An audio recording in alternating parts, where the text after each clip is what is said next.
गधा और मालिक की कहानी। एक समय की बात है। एक व्यापारी के पास एक गधा था।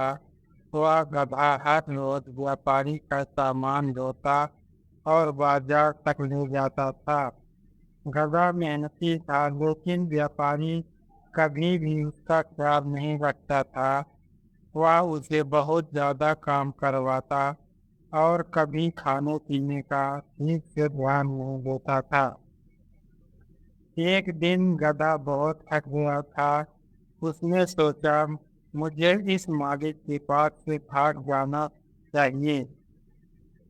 यहाँ तो मेरी हालत और खराब होती जा रही है। उसने मौका देखकर एक रात जंगल की ओर भागने का निश्चय किया। जब गधा जंगल में पहुंचा तो उसने खुद को आजाद महसूस किया। वह जंगल में इधर उधर घूमता और जो भी मिलता वह खा लेता। लेकिन कुछ ही दिनों में उसे महसूस हुआ कि जंगल में जीवन उतना आसान नहीं है। ना तो उसे सही खाना मिल पाता और न ही पानी।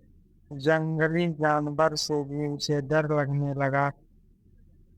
आखिरकार गधा समझ गया कि व्यापारी के पास वापस जाना ही बेहतर है, क्योंकि भले ही वहां उसे ज्यादा काम करना पड़ता था, लेकिन उसकी सुरक्षा और खाने पीने का चिंता नहीं थी।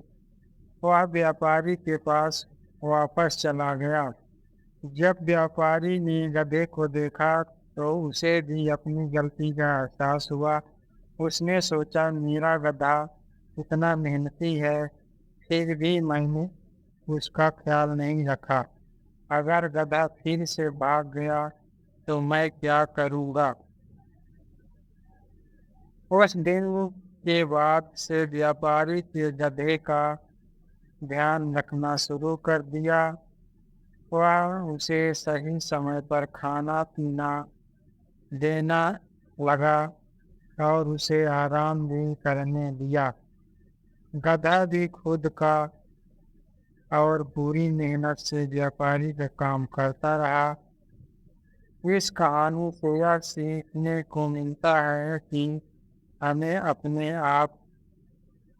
आस पास के जीव जंतुओं और लोगों को ध्यान रखना चाहिए, क्योंकि उनका महत्व तभी समझ आता है जब वे हमारे साथ नहीं होते।